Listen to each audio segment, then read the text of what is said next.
Hello, everyone. Thank you for joining us here today at this listening and learning session about veteran oral health in Iowa. I think there's still some folks coming in for the waiting room, so I'm just going to give a couple seconds as everyone flies through cyberspace and we'll get going here today. As to kick us off with an introduction, my name is Liz Flannery. I use she, her pronouns. I'm the Director of Education and Leadership here at the American Institute of Dental Public Health. And we're thrilled to have the first of a multi-part series of listening and learning sessions looking at the report we did on veteran oral health in Iowa. And so we can head on to the next slide. As I'm going to touch on some intro housekeeping pieces before I hand it off to Annalise Cawthron, our Executive Director, to go into more of the content. So just a few housekeeping pieces here today. Our session is being recorded. The materials after this session will be posted to our website. Please engage and chat throughout the session. We'll have a part after the didactic presentation for a full group discussion. But please, as we're going through the presentation today, put questions in the chat, share your name, your organization, where you're from. We're excited to hear from you. This is to share the information that we found, but mostly to engage and hear from you about what's happening locally. CEUs are available for this session, and we will post information about how to request those CEUs at the end. We can go to the next slide. These are our learning objectives here today. These again tie to that CEU portion. We can head to the next slide. This is a disclosure that there's no conflicts of interest or anything to disclose from our presenters today.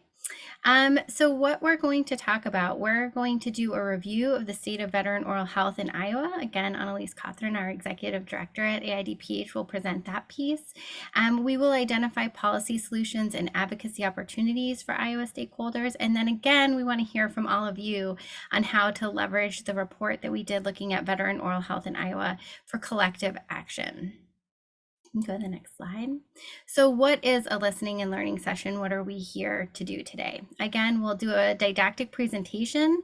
We'll go through the report that we did looking at veteran oral health in Iowa, talk about what we found in the strategic recommendations we made, and then we'll move into a discussion session. Again, we want to hear from all of you who are there in Iowa about your thoughts, your feedback that you think from the report, opportunities you see for action, and what the next steps will be. Go to the next slide. And before we dive into that piece, I just want to give you all a little bit of a background on American Institute of Dental Public Health if you're not familiar with our work. Our mission is to empower our community to advance oral health through science, education, and advocacy. And those pieces really come together today, where our research and science department did a report on veteran oral health in Iowa. Our education team is taking those findings and pulling it into an educational session here today to talk with you all and to talk about potential advocacy pieces that we can do with that. And through all that work, we're working towards our vision, which is a justice-oriented oral health system. Go to the next slide. And the way that we achieve our mission and our vision through our education and leadership department is through our academy. This is a graphic here that really gives a good visual overview of the type of programming we offer here at AIDPH. We do all types of programming to get to a diverse range of needs on dental public health professionals. So our programming ranges all the way from a standalone webinar or training workshop all the way up to our multi-day in-person colloquium that we have as our annual conference. And along the way, we have sessions where folks can earn certificates, folks can participate in fellowship and other educational programming. We can go to the next slide.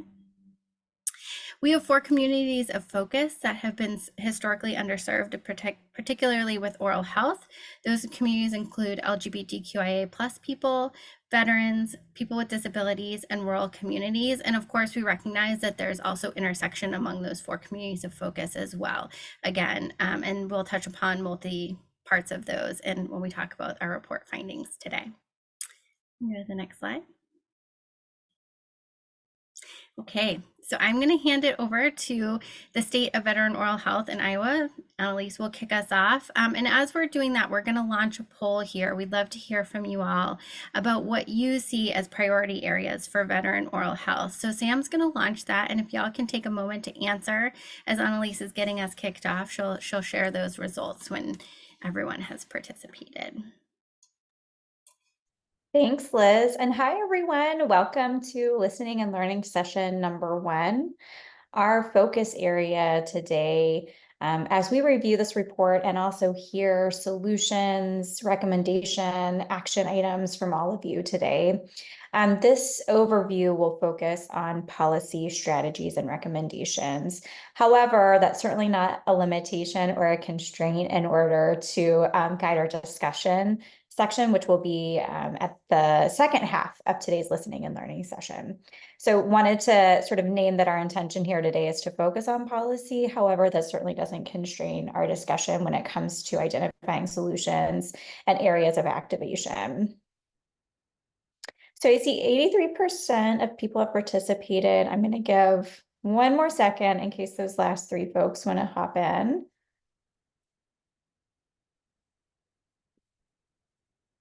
Okay. Playing the Jeopardy music in my head. I'm going to go ahead and end the poll and share the results. So hearing from all of you today, what your priority areas are when it comes to veteran oral health.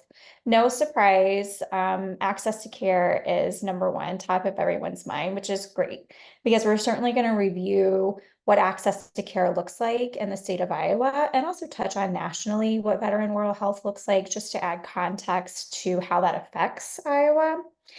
And then we will also get into some policy pieces.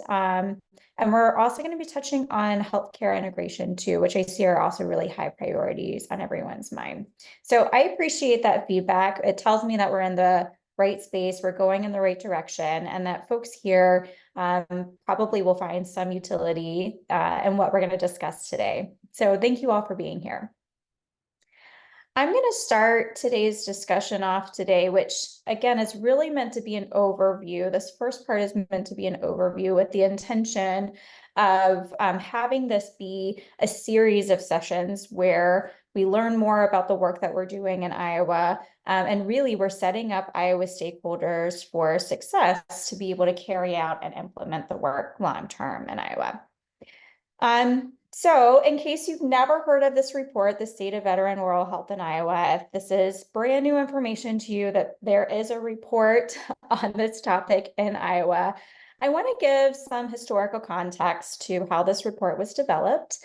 And I'll also just ask either Liz or Sam to pop the full report into the chat right now. Thank you. So that way you can be kind of looking along this very comprehensive, I think it's like 74-page report on veteran oral health. Our intention is to not go through every page today, but really to provide a high-level context for our discussion.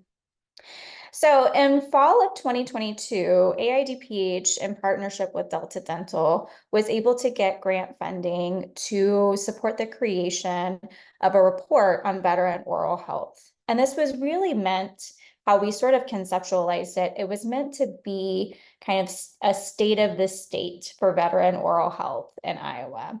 It was meant to be a technical, highly technical report where we dove into all of the data that were available to create a picture and an outline of how veterans were receiving care in the state of Iowa, what outcomes were available. And honestly, we had not done a deep dive at any point until then. We had not done a deep dive on any state. So we were really curious to see and highlight the assets that Iowa in particular had when it comes to supporting veteran oral health in the state. So it wasn't just pointing out outcomes or areas of opportunity. It was really pointing out all of the good things that Iowa has for other states to potentially replicate in their work too.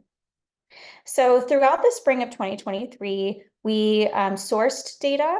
We did not do any primary data collection like surveys or anything like that, but we did collect primary data through the form of stakeholder interviews, which I'll get into in a second. Throughout the summer and fall of 2023, we actually developed the report that is linked in the chat. And now our intention is to really amplify the results of that report. So one thing, if you've ever heard me report on our or present on our research, I talk about how science and research without any type of activation or work to help people understand that the research is available, it's really not useful at all. So part of what we're doing now is ensuring that people know this report exists, that they know that they can come to us with questions about this report, and hopefully making it tangible. We know that this report is a little bit dense, and so these listening and learning sessions really help with amplifying the findings moving forward. When we began this report, we had 4 main objectives. One, we wanted to understand oral health outcomes for veterans in Iowa and how they may compare to other groups like non-veterans. 2, we wanted to understand factors that contribute to poor oral health among veterans in Iowa, and also look for solutions to help improve those outcomes. Lastly, we wanted to know and make recommendations, informed recommendations about what steps should be taken to improve veteran oral health in Iowa specifically. So under those 4 objectives, our development process was first to dig into the existing literature and existing data. So we spent a lot of time looking to see what had already been published, what Iowa stakeholders were already working on throughout the state in relation to veteran oral health, and also figuring out what data currently existed. So being really honest with those first 2, it really mimicked our process nationally when we started this back in 2021, looking at veteran oral health nationally, which was there is not a ton of information out there about veteran oral health nationally. So what we did is thankfully, we were able to partner with the state of Iowa. We reached out to the state data portal. We also analyzed BRFIS data that was publicly available and some other forms of proxy data that are described in the report.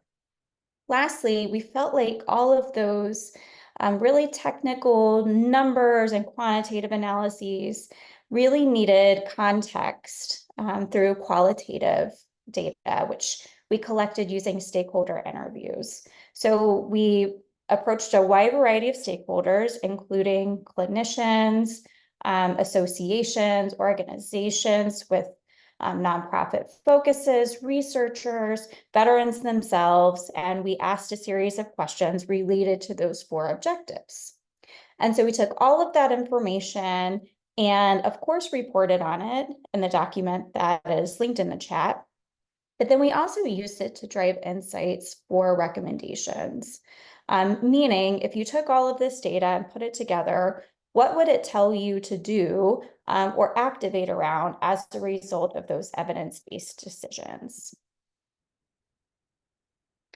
So the final report had a few elements. One being a very large technical document, which I believe is linked in the chat. The second being an executive summary, which is a lot more digestible. It definitely hits the highlights, talks about how veteran oral health, what the overview is for Iowa, but it also gives some strategic recommendations. And there are actually 2 executive summaries. One is a highly visual executive summary that's 2 pages, and it's meant to be broken down almost like an infographic. So if you really want to reach out to folks and just give quick, hit the highlights, here's some key facts, you have that available to you through that 2-page executive summary. We also have an extended executive summary that goes a little more in depth, provides a little more information, and I think that one's around 7 pages. So sometimes that can be more digestible, but also give you more detail. And then lastly, we have an interactive dashboard that allows you to kind of play around with some of the data that we've put together out here. Again, most of this is publicly available information that we've been able to take and curate and aggregate over several years to make it available to Iowa stakeholders. So this report has 6 different sections, one being kind of a basic overview of what veteran oral health looks like nationally. We found that starting with this information really adds context to understanding how the national infrastructure impacts Iowa veterans. We know that the Veteran Health Administration is often seen as the primary care delivery system for Iowa veterans and veterans nationally. So there's an overview of different care delivery systems, including FQHCs and other kind of care points of interest. Section 2 includes a national analysis, followed by Section 3, which is, Section 2 is a national analysis and comparison to oral health indicators in Iowa, followed by Section 3, which also includes national and state-based comparisons. However, we really dove into those chronic disease conditions to talk about integrated healthcare delivery systems and the ability to treat and consider chronic disease conditions in tandem with oral health outcomes and indicators. Section 4 really highlighted the trends associated with those interviews that we conducted, followed by Section 5, which is a summary and the conclusions of all of those sections together. And then section 6 highlights actionable and evidence-based strategic recommendations for a set of target audiences that we found were probably the most interested and applicable in terms of how this report can be used. And so today, we're really focused on kind of 2 different sets of target audiences for this listening and learning session.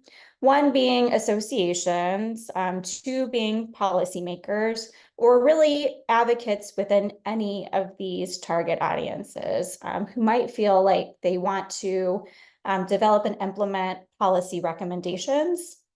And for these purposes, we're going to think about policy as both big P and little p policy. And what I mean by that is policy can be legislative changes and legislative actions, and that would be kind of big P policy. And then little p policy could be organizational changes that you make, an organizational policy, a clinical recommendation.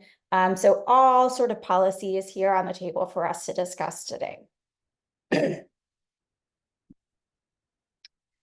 So let's get into an overview of the results from that report. Recognizing we are simply going to highlight some of the key areas for folks to pay attention to.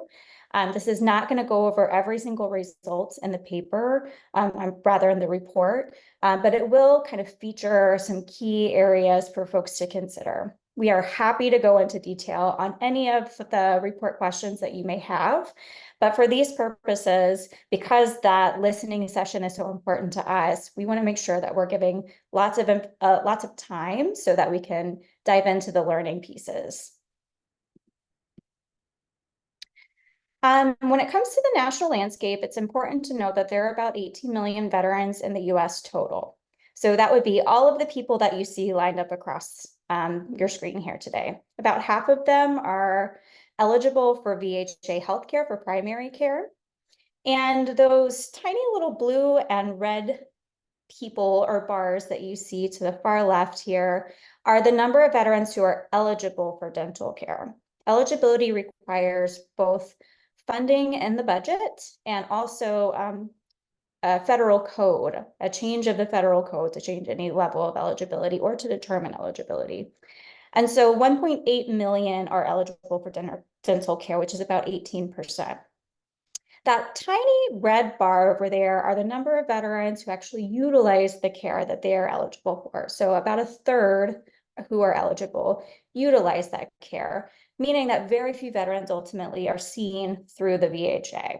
In Iowa, there are multiple, I think 2, so multiple 2, pieces, 2 access points for Iowa veterans who are eligible to get care through the VA. There are 2 access points. However, Iowa veterans, like most other people in the US, are accessing dental care in the private sector or through public assistance or not at all. And so that means that Iowa veterans are often experiencing the same types of care shortages or barriers as would many other Iowans. And so certainly health professional shortage areas impact both Iowa veterans and Iowans alike. So key takeaways around the access and infrastructure piece highlight the fact that there are dental healthcare access points for veterans, but they are in urban areas and they are limited by eligibility. Dental care is limited. The main points of coverage, like the VA and Medicaid, often come with barriers to accessing and being eligible for those coverage points. And so ultimately, what that means is the infrastructure is often a struggle. It creates both financial and physical barriers to accessing care. However, the data are limited. We don't have, and I get lots of questions about, well, for those veterans who are eligible for care, where are they getting their care, et cetera. Frankly, it's very hard to get that information, and we can't get it from the VA. So another key takeaway for us throughout this report is more data are needed for us to understand the true sort of impact of these access points and care delivery systems. So how does the access and infrastructure ultimately impact veteran oral health? What we saw, and again, I'm pulling these directly from the report. So the goal here is all of these visualizations that you're seeing on the screen today are in the report for you to also kind of follow along with me here. Veterans in Iowa see the dentist ultimately less frequently. So comparing Iowa veterans and Iowa non-veterans, more non-veterans were able to see a dentist in the past year compared to veterans. But I think the most profound statistic that we saw is that 16% of veterans had not seen a dentist in more than 5 years compared to 9% of non-veterans, which is pretty significant and substantial. As a result of that infrequent access to care, we also recognize that the outcomes were more profound for veterans compared to non-veterans. And in fact, more veterans were losing all of their teeth and becoming completely edentulous compared to non-veterans in Iowa. And that effect was more profound for rural Iowa veterans compared to urban veterans. So some of the key takeaways that we found from this section, again, boiling down many pages into some highlights right here. Number one, most oral health indicators show that Iowa veterans have poor oral health outcomes, both compared to Iowans as a whole. And there are some indicators like rurality that show veterans who are living in rural areas, who have lower income, and even disparities by age are creating poorer oral health outcomes for certain subgroups of Iowa veterans. Some of our findings were interesting in that veterans in some of these subgroups visited a dentist at similar frequencies to non-veterans. However, the outcomes, again, focusing on tooth loss, suggest that even those visits to the dentist were not creating optimal oral health outcomes.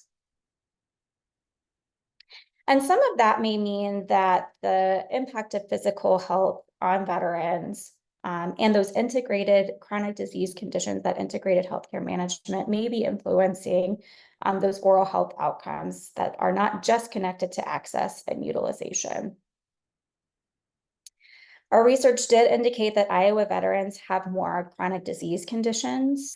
We focused on diabetes and heart disease, knowing that the evidence is very strong there connecting oral health outcomes and chronic disease conditions, how there's a bidirectional influence between both oral health and those two particular chronic disease conditions.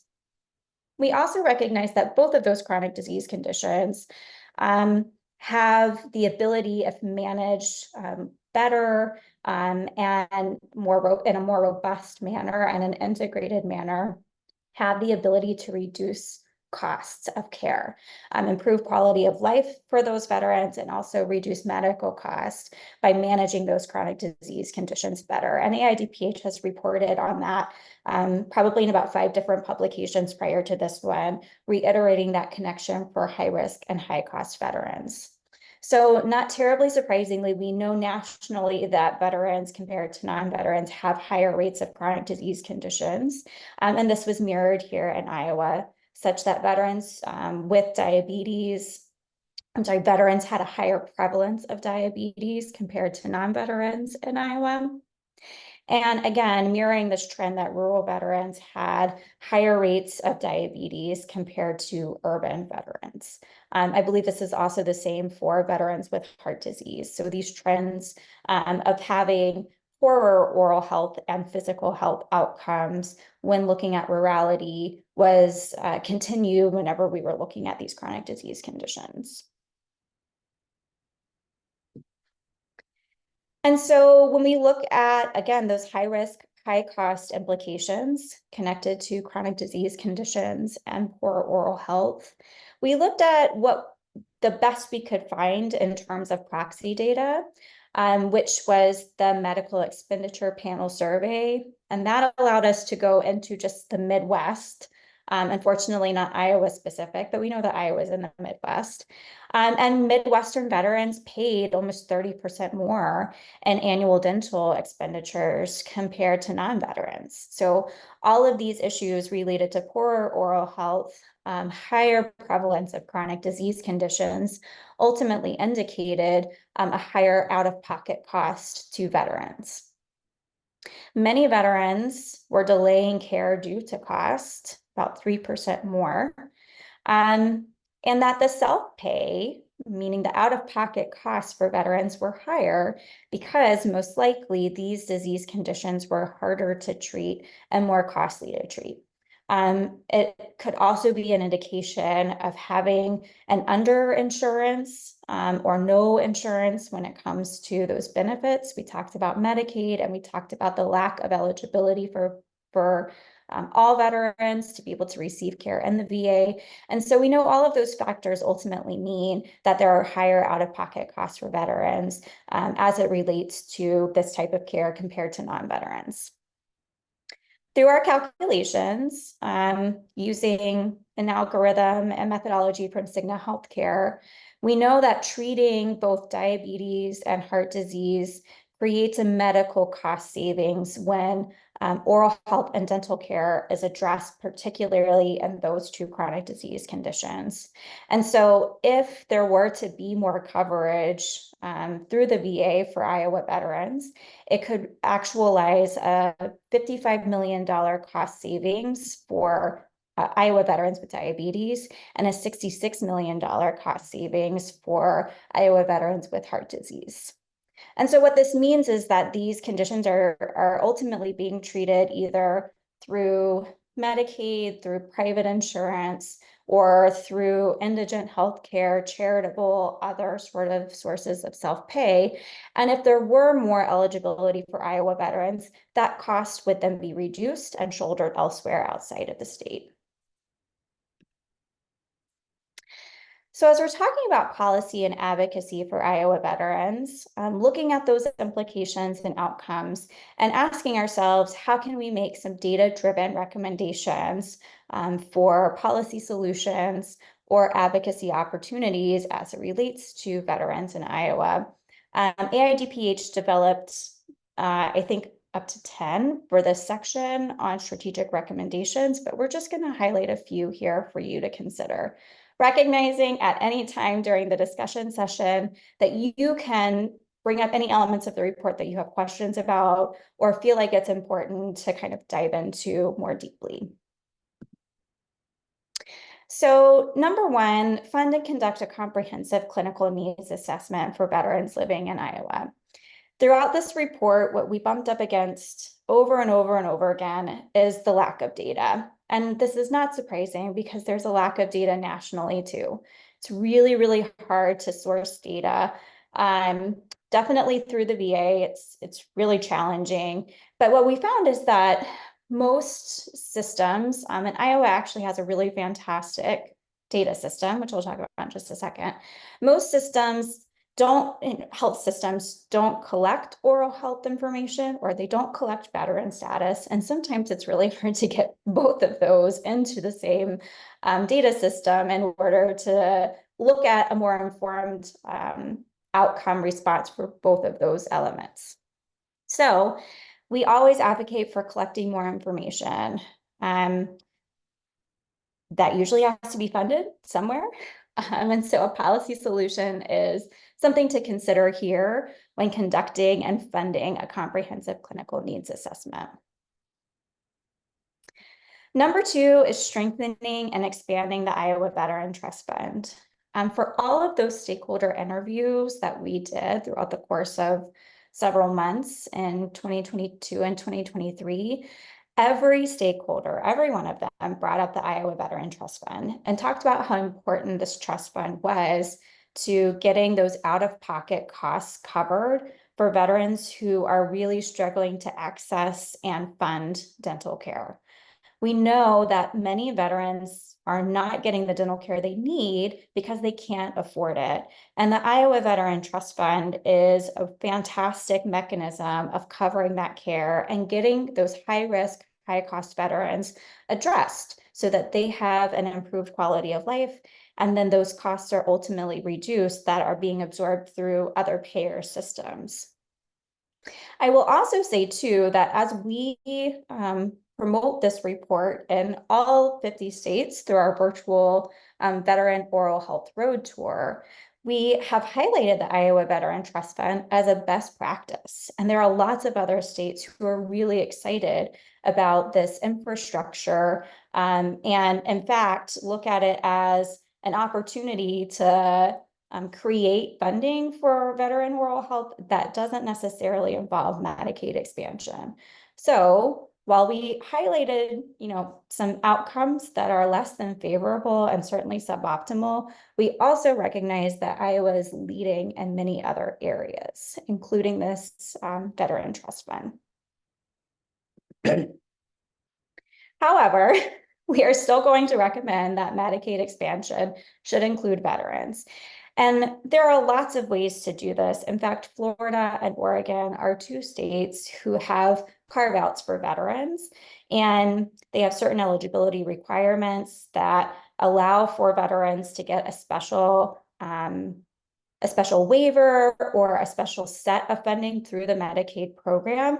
So there are certainly ways to create carve-outs that are specific to veterans. Again, recognizing that integrated healthcare that includes chronic disease management, along with oral health care and dental care access, ultimately saves money.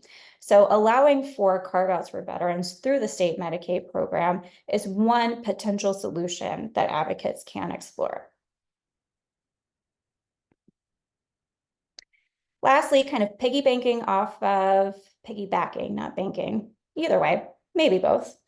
Piggybacking off of that first recommendation around clinical needs assessment, we just really need to collect more information around veteran status. The Iowa Health and Human Services, Department of Health and Human Services, were so supportive of this report. And when we had data requests, if the data were available, they were really responsive to helping us get the insights and the data that we needed to create this report.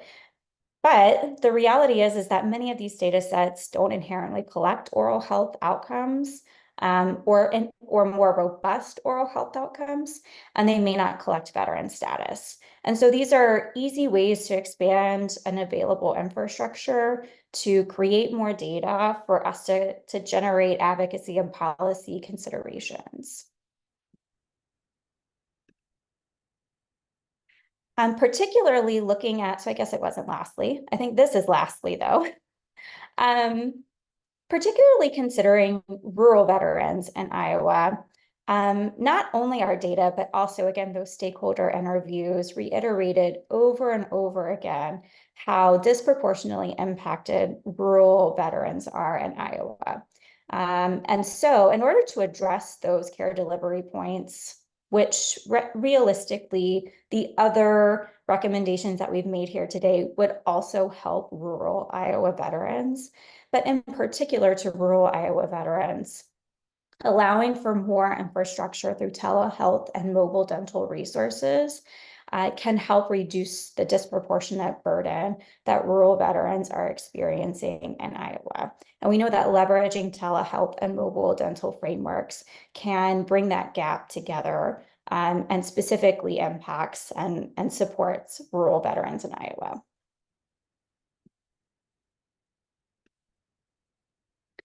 So what can you do with this report and what can you do with the findings? Well, first, we certainly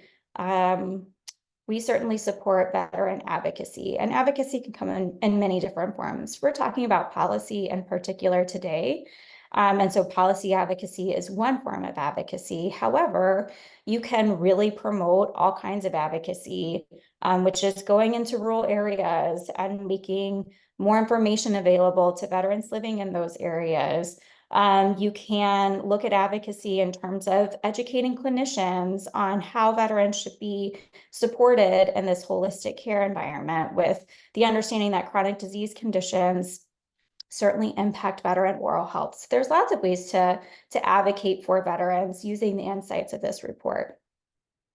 Educating stakeholders is a key opportunity, using this report to find out who the stakeholders are in your daily work.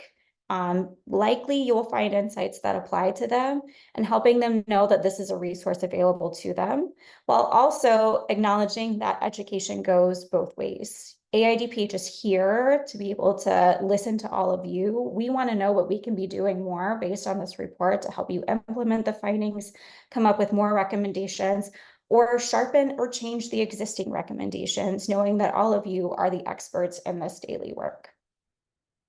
Hopefully, this will help drive data-informed decisions when it comes to creating clinical care or programming around veterans and their oral health.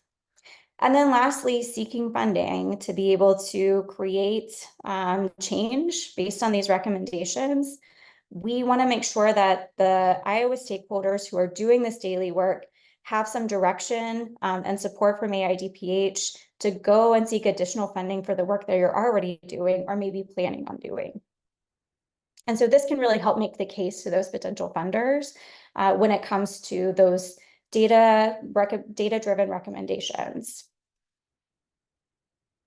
So, Liz, I will turn it back over to you as we enter our discussion section, but we also may want to do some Q&A if that works for you.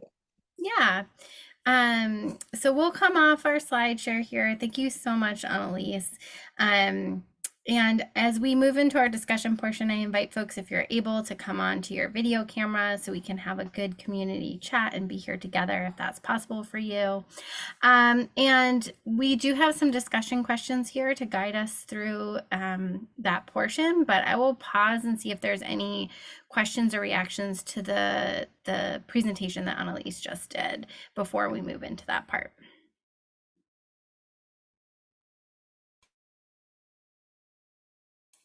Feel free to just come off mute or raise your hand if you have a question.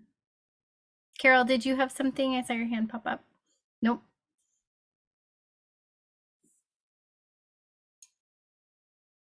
Well, we will just move into our discussion then, and we will pop these questions into the chat as well. But what we are looking at here today is we want to talk about how is policy shaping veteran oral health in Iowa? What policy areas do you feel most ready to tackle? And what policy solutions feel most important to address? So I want us to start here with how policy is shaping veteran oral health in Iowa. But also if there's a piece that's really calling out to you, please jump to another question as well. And again, just come off mute or raise your virtual hand if you like.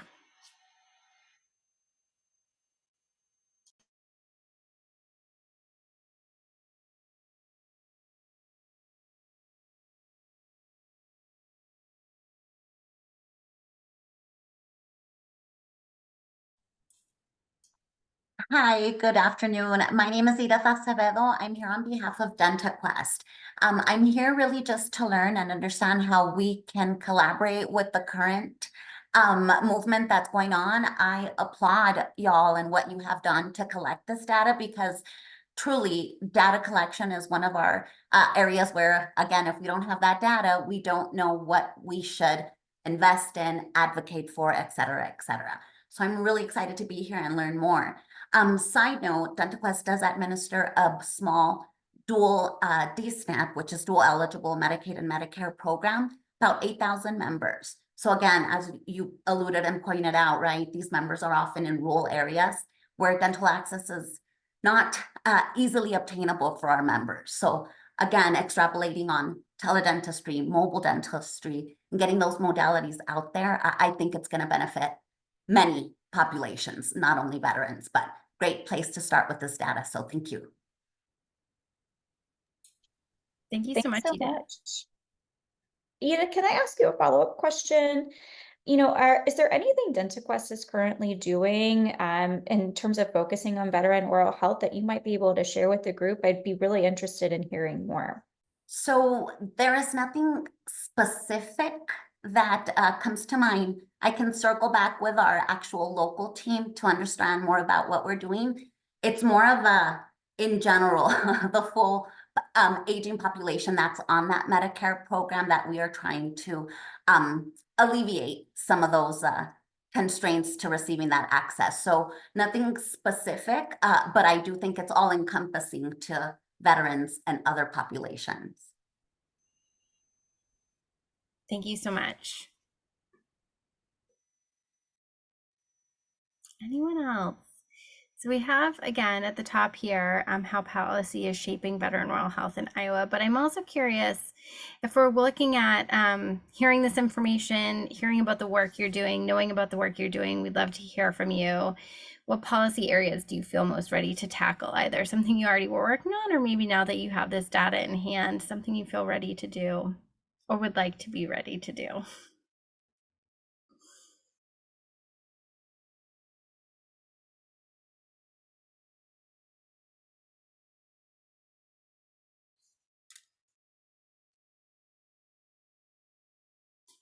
Hey, Annalise, can I ask a question just because I wonder if everybody on this call is also going, oh my gosh, another thing on my plate. Is there an example? Do you have an example from another state that, since a lot of us are in the situation of maybe a smooth pathway or just an easy first step or something actionable that's not policy change? I mean, yes, that's our key, but what's that next actionable step that maybe you've seen others take that we could be thinking about? That's such a great question, Maren. And what I can tell from our virtual road tour that we're currently doing of those states, and Liz, you can also hop in, having been on those calls too.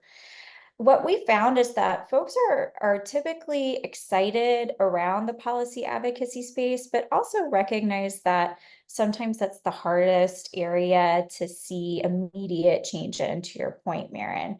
A lot of folks feel excited about policy, and they often feel like, there's a passion when it comes to advocacy, but policy changes can often take years, even at the state level, to see widespread change there. So where we found that most people feel like they can make those actionable changes is on the education front, which I would again advocate as that little p policy or advocacy, which means that you're figuring out how to show people why veteran oral health is important to them, making it relevant to their daily work, and also helping folks understand what the current landscape of veteran oral health is. That very first slide that I projected, which I like to start there because I actually think that most people don't understand veterans aren't getting dental care through the VA. and that they aren't eligible for dental care through the VA. And what that ultimately means is that most veterans are being seen through private practices, they're being seen at FQHCs, they're being seen through the daily workers in Iowa, being exposed to some of these chronic disease conditions, being exposed to these really profound oral health outcomes, and it's because they don't have care through the VA. And ultimately, it means that the most advocacy can be done in those daily spaces because that's where the veterans are getting their care or not getting their care at all. So I think the education piece is probably the most important, and helping folks, for instance, think through trauma-informed care approaches. That actually doesn't take a policy change to just say, are you going through a trauma-informed checklist when you see a veteran? Are you asking your patients if they are veterans? Is that on your intake form? Is veteran status there? And if the answer is yes, are you assessing for things like potential PTSD? Are you ensuring that your environment that you're creating for a veteran patient is affirming and culturally responsive? And those are changes that you can make on the individual level that really doesn't require any massive action, but it can take, you know, a lot of burden off of a veteran when they are in your care, and probably make some individual impact changes right there that you can start tomorrow. So thanks for asking that question, Maren. That's probably what I would recommend. But also, I would say, taking a step back, are there other things that folks here would recommend when it comes to like an incremental change in their daily work? That's my thought, a recommendation, but all of you are doing this work, and I'd really be curious to hear from anyone else about, you know, an incremental change or a first step.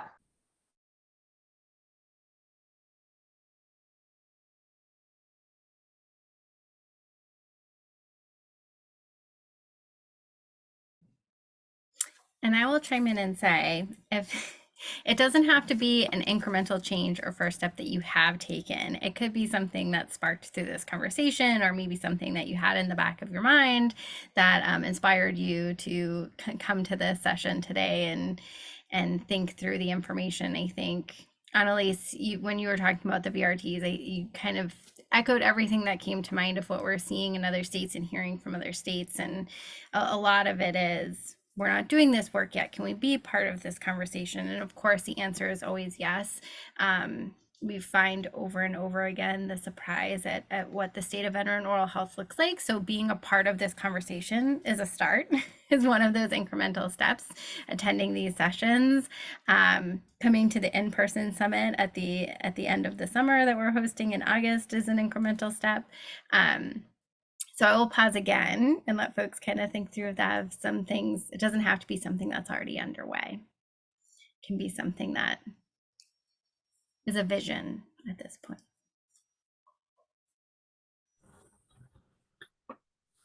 I'll just say that Annalise, the trauma-informed care is so critical, not only for veterans, but for other patients that we may serve as well. But I feel like the last I tried to research good education for just in general. So being a public health employee, we've had some trauma-informed care training, but I don't know how readily available that is for the dental profession.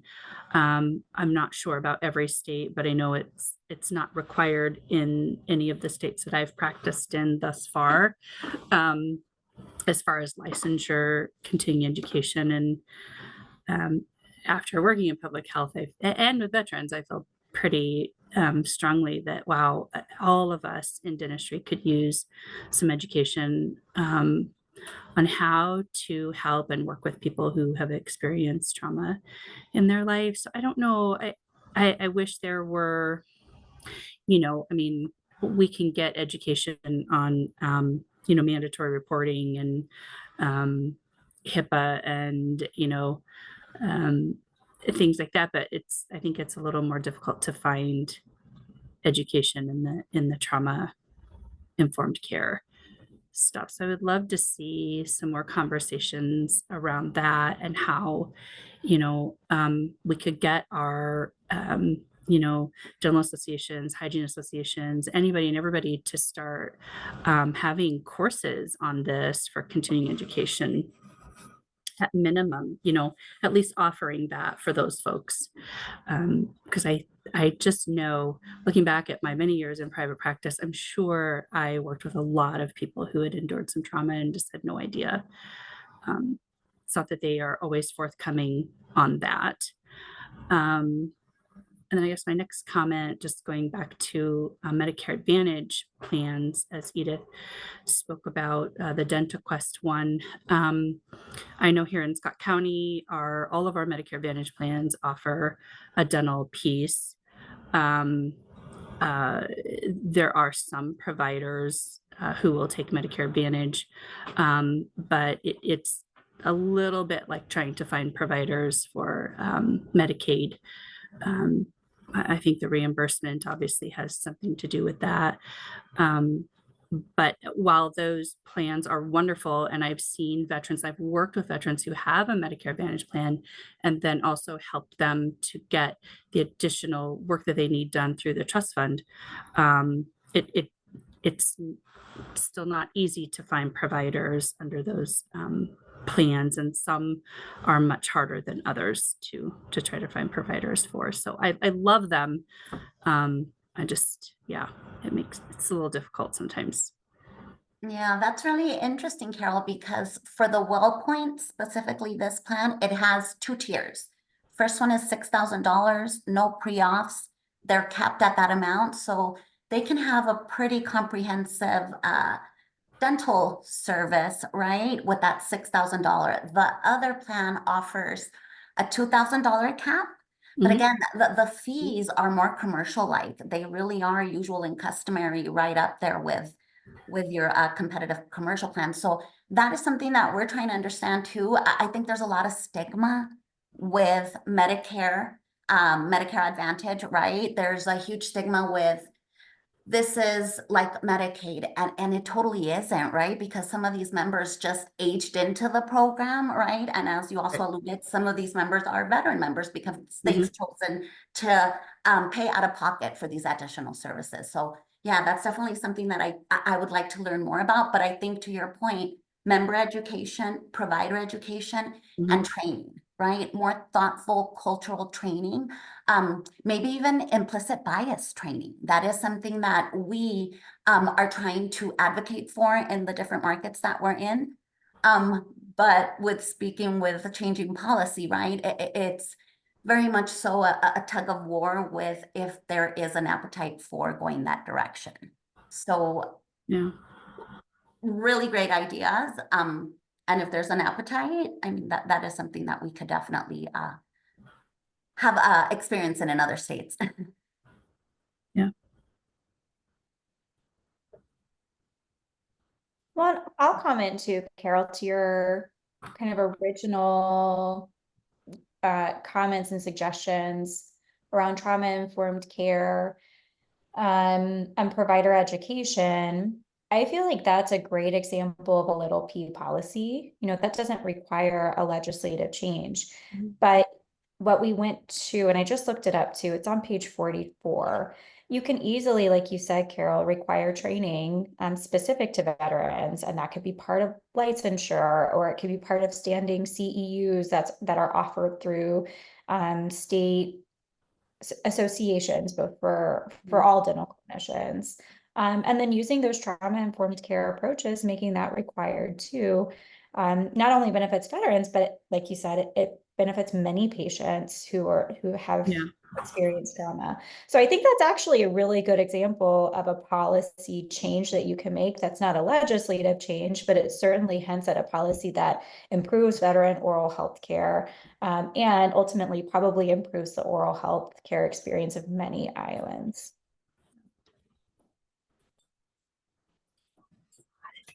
I'll just tack on there too, Carol. What came to mind for me, we had a program last year, our Veteran Oral Health Action Collaborative, and one of the seminars, Jessica Elwell from Everyone for Veterans out of Seattle did a seminar on the intersection of mental health and veteran oral health. And while it certainly wasn't a full clinical training on trauma-informed care, she definitely dove into that. So we could include that resource, a link to that recording, in an email out to folks participating here, and also an example of kind of reaching out to those community organizations. Perhaps there's a similar organization in the state here or on the call here. I'll pause and see if anyone wants to chime in, but also Jessica could also be a resource for how they went about putting the training for their folks for the work they're doing in Washington State. That could be a jumping off point for pursuing that. Thank you. That's a great idea. Okay, I think we have a few more minutes before we kind of do our final closeout and next steps piece. I think we want to launch a poll. We'd love to, if you could participate in one more poll for us and share what resources would be helpful as you digest this information, think about actions you may want to take, different resources that would be helpful that will help inform kind of our next steps and how we share out information with y'all as we move through this series. So if you want to participate in that and answer that, and also if anyone wants to chime in on the chat or coming off mute about any policy solutions that feel most pressing to address for you all. So I'll give folks a chance to respond to either of those things.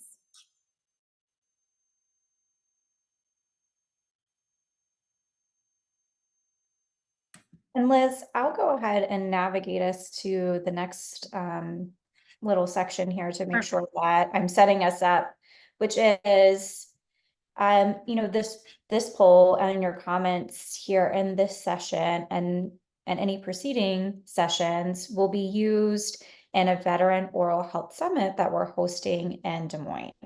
So as we're asking for feedback, as we're asking for the things that feel like are actionable or feel like you are ready to implement a solution or even just brainstorm ideas around, our goal is to be able to use all of this information to create the agenda for a summit that is being hosted August 13th. We'll have more information soon, but you can also sign up on our interest form that Sam will pop into the chat, so that if you want to join us in person or virtually, we'll have a hybrid option too for folks, that if you're ready to create some activation, that there's a place to do it and that we can all do that together. So seeing that almost everyone has participated, I'm going to go ahead and end the poll and share the results. So looking through what's most useful, research, great. We've got some of that for you. I'm glad that you've reiterated that that's important. And I think we're all on the same page that we would like to see more data. I heard that come up during discussion, that additional data is really important. Followed by education and educational materials and policy briefs. So we'll be using this information to help create that agenda with the intention of setting everybody up for success and shared action, programming and strategies, either extending what you're already doing or seeking sources for funding to do something that you feel like now that you've seen this research can stimulate the next step or the next evolution of that work. So to reiterate, the evaluations for these sessions are really important. We are using them to inform the summit agenda and to also identify those areas of joint activation. So as we close out of our session today, CEUs are available and the survey is going to show up immediately as you close out your browser, or Sam's also going to pop that into the chat if you want to go ahead and bring the link up now to be able to evaluate and request CEUs. But even if you're not interested in CEUs, that evaluation has some questions in there where we can get feedback to help create that summit agenda. It is not a bunch of presentations and then we say see you later. It's actually a very interactive, co-created agenda with Iowa stakeholders in mind. So please fill out that evaluation, give us some feedback, and fill out the interest form. Even if you can't attend in person, we'll make sure that there's a virtual option for folks to be able to attend in a hybrid manner. Lastly, this recording and all of the sessions are going to be added to our Iowa VOH page on the AIDPH website. So you'll be able to get this recording and all of the others in case you miss a session, to be able to help inform your strategies and next steps in your work. Liz, is there anything I missed in order to close this out today? Nope, you got it all. Thank you. Okay, thank you all for joining us. We appreciate your insights, and we look forward to seeing you at our next session. Thank you all and take care. Thank you.